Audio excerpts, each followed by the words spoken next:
first of all, I totally disagree that the Mohan Bhagwat statement was pointed only to BJP. I think we all want to hear what we want to hear. If we hear his full speech, he's mentioning very clearly that falsehood was presented with the help of technology. Right, And I'm right, sure absolutely.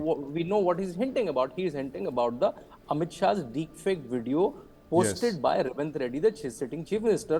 And to my understanding, till date, that's the biggest reason of the less number of seats for BJP, because Yes. Dalit vote shifted. The CSDS survey has Right, come. right, The Dalit right. vote has shifted in some capacity. Yes, yes.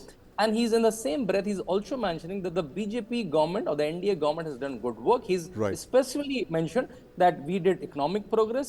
Now in defense, we are very strong. In art, culture, sports, Yes. science, we did very good.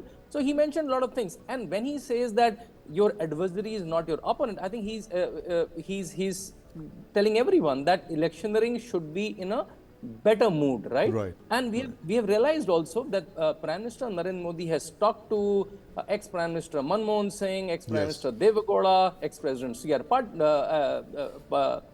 Patil ji, but still we don't have a proper congratulatory message from Rahul Gandhi. Even Pakistan has congratulated India. Can you imagine Right, that? right. And so I think it's a message for everyone, like a guiding force for the country. RSS chief has given like advisories for everyone. Everyone can take the bit from it. I would first of all congratulate Mohan Bhagwat. He is almost the voice of conscience right now. Yes. He has in very wise terms, he has pointed out Manipur. Remember, he said Manipur is still not solved. Yes, Now, yes. that is a straight, I would say, criticism of the government of the Right, day. right. Number one, he said the gun culture has Yes. come back to Manipur. Right. And second, he says, I do not call the opposition Virodhi Paksh, I call it Pratipaksh. Pratipaksh, It's yes. an opponent. It's not your opposition, right? Right. Now, It's not your enemy. opponent. It's not your enemy. opponent, it's your Yeah. opposition, right? Now, these are the words of, I would call, a sage. Yes. This is the time to bring down the temperature. Right. It was one of the worst, I would call, campaign in living Yes. memory, especially from both sides, of course, Right, but right. especially after the second phase of the election. I Yes. remember April 6th, Right. the entire tone of the election changed. Yes. Prime Minister Narendra Modi called the Congress manifesto a Muslim League manifesto. Right. After that, Ghuspaiti and Yes. all the other M's came, right? Right, Mangal right. Sutra and things of that sort. Now, obviously, that was aimed at winning the election. Yes. You know, we always call such campaigns silly season of democracy, where Right. both sides attack each other. But Right. what happens is, after you win and form the government, you have to handle governance. Yes. And governance becomes a serious issue when the country gets so badly divided as it did during the course of the election. So Right. Mohan Bhagwat is clearly critical, I would say, of the ruling party, of the new government, the old government, of Prime Minister Modi, as well as the opposition. Exactly. As I told you in my first statement, that I think his like a father figure, like a guiding organization. His message was for everyone, right? And when Rahul Gandhi started his campaign, right, the whole campaign started a year back around caste census. Though Right. I think that's a different point. That Nitish Kumar, who was like the leader of the caste census, left the alliance, and then they started 400 par se Samvidhan badal jayega. Yes. Then they started with SC/ST fake reservation. And he created the caste consciousness. I'm sure you Yes. remember as a journalist, at some point Rahul Gandhi fanatically started asking about the caste of the journalist. Aapki jaat kya hai? Aapki jaat kya hai? Aapki jaat kya hai? I'm sure that's always in. And to deflect that, Prime Minister Modi, not to deflect that, to tell people the truth that we are not taking away any kind of reservation. Prime Minister Modi basically changed the camera towards the reservation which Congress has attempted to take away from the OBC reservation and give to Muslim community, which they have tried in Andhra Pradesh, Samagra Andhra Pradesh, they tried in Telangana, they tried in Karnataka. So I think that happened. So if someone will blame you, you will explain them in the process, animosity will happen. I think that's the nature of the election word over. In this election, the Hindutva forces,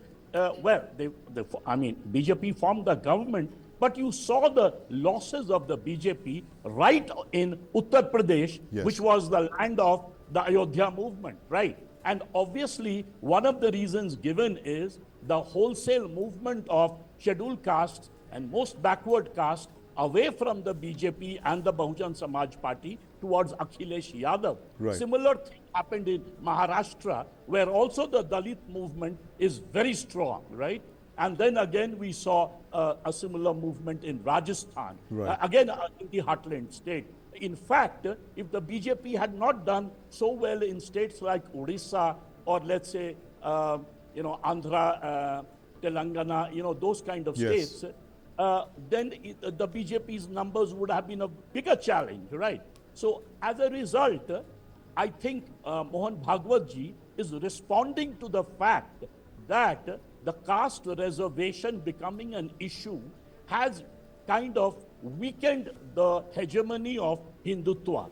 And Right. in fact, in 2015, he had mentioned, and again he's mentioning, and the fact that Prime Minister Modi tried to deflect that by Yes. saying that, well, the other the opposition has given, Congress has given, will give a reservation to Muslims. That doesn't quite cut very well, because we saw it's just the opposite happening. Yes. You saw the sort of in Bengal, we saw in UP, sort of massive polarization of the Muslim towards one party, which we had never seen in the past. Right. In the past, it would be a three-cornered division. So that is not helping the BJP on the grounds. So Mohan Bhagwat ji, in very careful terms, is trying to prepare the BJP, uses the word consensus, Yes. says it's not a war. You have to bring about consensus.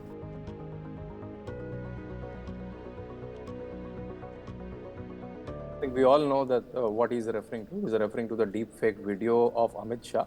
Yes. And there cannot be anything more horrendous than that. I know it should be taken to a logical conclusion. And so one is the deepfake video, and a sitting Chief Minister, Revant Reddy, is posting it, right?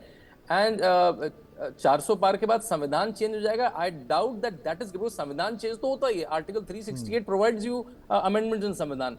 It's the particular point that SC/ST reservation chala jayega, right? Yes. And I've seen when I was traveling in UP, like every SP cadre was carrying that video clip and spreading it, right? So I think they can be happy winning election based on a lie, and BJP should be like taken aback why their IT machinery was not able to counter Right. it. Just a small point, one more small point. When you said Ram Mandir came after Mandal, that's like there cannot be anything more untrue than that. Ram Mandir Andolan started in 1984. Yes, right? of course. By But it BHP. gathered And it was steam adopted, when and it was adopted Mandal by was, BJP yes. in 1989. Right. It was adopted in BJP in 1989, and then only, in fact, Mandal came in response of Ram Mandir rather than Ram Mandir coming in response of Mandal. OpenAI has also reported that a company in Israel was Yes. also trying to affect Indian elections in favor of Congress against BJP. And also there is a news going around that there are 17 employees in YouTube who are under inquiry, who shadow banned almost 90 plus YouTube channel, which is pro BJP. So now you're right, BJP has to be super alert. Congress has tasted the blood that these fake techniques are working. I'm sure BJP has to be super alert. Their IT team has to be super alert in future. Right, absolutely.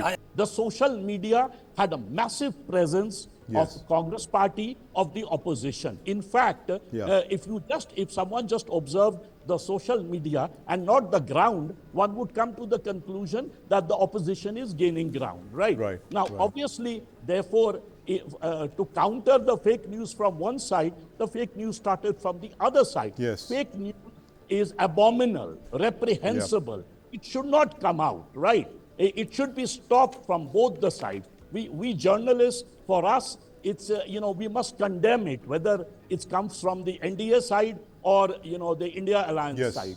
yes. So I am totally opposed to it. And obviously, someone, as you rightly pointed out, in the so-called this war again going on in the social media, the BJP was on the defensive, Yes. and I would say it was caught napping. It could not catch it. It was too sort of focused on creating its own kind of narrative. Yes. So that was a mistake.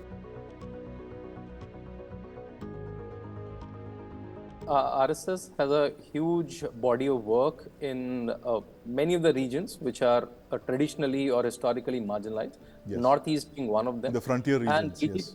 And BJP's Northeast policy is also a result of that, because we all understand, like, the Prime Minister himself come from the RSS background. Yes. Amit Shah ji itself come from an RSS background. And nobody can take away from the fact what has happened, how Northeast has developed, number of airports, number of train stations, number of trains, number of highways, the money going in, the schemes going in Northeast, unprecedented in the history of India in Northeast, right?